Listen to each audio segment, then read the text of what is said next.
এখনো প্রকাশ্যে আসেনি সন্দেশখালী তৃণমূল নেতা শেখ শাহজাহান। আজ বেলা 11টার মধ্যে শাহজাহানকে নথি সহ সিজিও কমপ্লেক্সে হাজিরার নির্দেশ দিয়েছে ইডি।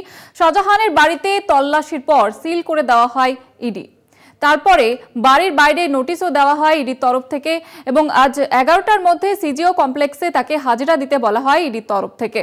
সকাল 11টার মধ্যে ইডি দপ্তরে কি আদেও পৌঁছবেন শাহজাহান, সেদিকেই নজর রয়েছে সকাল থেকেই। এবং যেমনটা আপনাদের জানাচ্ছিলাম যে 24 দিন পরে এখনো পর্যন্ত প্রকাশ্যে আসেনি সন্দেশখালীর তৃণমূল নেতা শেখ শাহজাহান।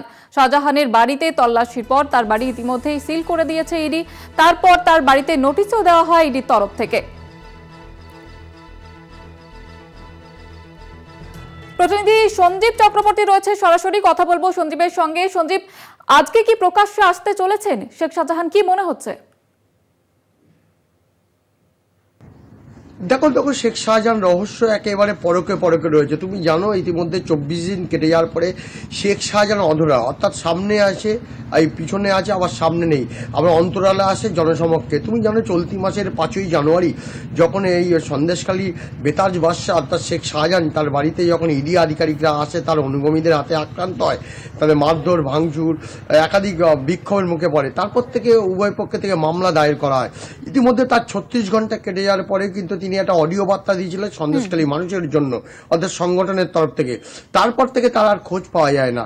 তারপরে এই 26শে বিশেষ করে জানুয়ারি প্রজাতন্ত্র দিবসে 75তম প্রজাতন্ত্র দিবসে তিনি একটি ফেসবুক হোয়াটসঅ্যাপ তার ডিপি তার হোয়াটসঅ্যাপে তিনি কিন্তু প্রজাতন্ত্র দিবসের শুভেচ্ছা দিয়েছেন। কিন্তু এর আগেও তার আইনজীবী তিনি এই মামলায় যুক্ত হতে চেয়েছিলেন আদালতে, বিচারপতির ইয়েতে, কিন্তু আদালতে যুক্ত হতে চাইলেও কিন্তু এখনো পর্যন্ত শাহজাহান কিন্তু জনসমক্ষে আসেনি। অর্থাৎ শেখ শাহজাহান কোথায়, এটা যেমন লাখ টাকার প্রশ্ন।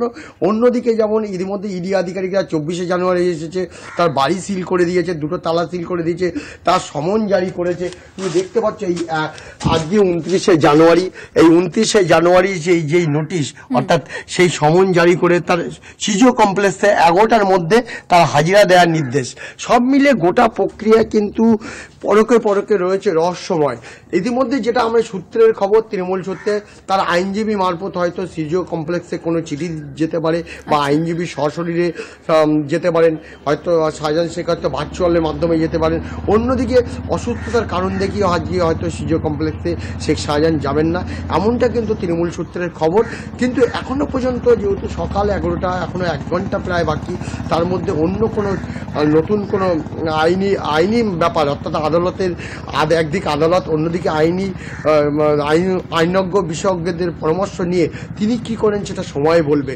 সব মিলিয়ে কিন্তু যেটা জানা গেছে শেষ পর্যন্ত আমাদের কাছে যে আপডেট আছে, তিনি যাচ্ছেন না, তার আইনজীবীর মারফত সশরীরে আইনজীবী যাবেন। সশরীরে নাই হাজির থাকলেও ভার্চুয়ালের মাধ্যমে আইনজীবী তার হয়তো সিজিও কমপ্লেক্সে যাবেন এবং শারীরিক অসুস্থতা দেখিয়ে কিন্তু হাজিরা এড়ানোর চেষ্টা করবেন। সব মিলিয়ে গোটা পরিস্থিতির ওপর যখন আদালতে যখন এই কেস দেখছে, অন্যদিকে ইডি আধিকারিকদের কাছে আজকে সকাল 11টা তিনি হাজিরা দেন কেন, ইডি তদন্তের মুখোমুখি হন কিনা সেটা সময়ে বলবে। সব মিলে ইতিমধ্যে যেমন এই আকুঞ্জি পাড়ার যে তার বাড়ি রয়েছে, তার বাড়িতে সিল করা রয়েছে বাড়ির, এবং বাইরে নোটিশ ফেলা রয়েছে এবং তার সিজার লিস্ট যে তুমি দেখেছো, এর আগেও আমরা বারবার দেখি যে কলকাতা টিভি দর্শকদের যে সিজার লিস্ট দেওয়া হয়েছে। সব মিলে গোটা প্রক্রিয়া কিন্তু একটা আইনি সমস্যার মধ্যে রয়েছে।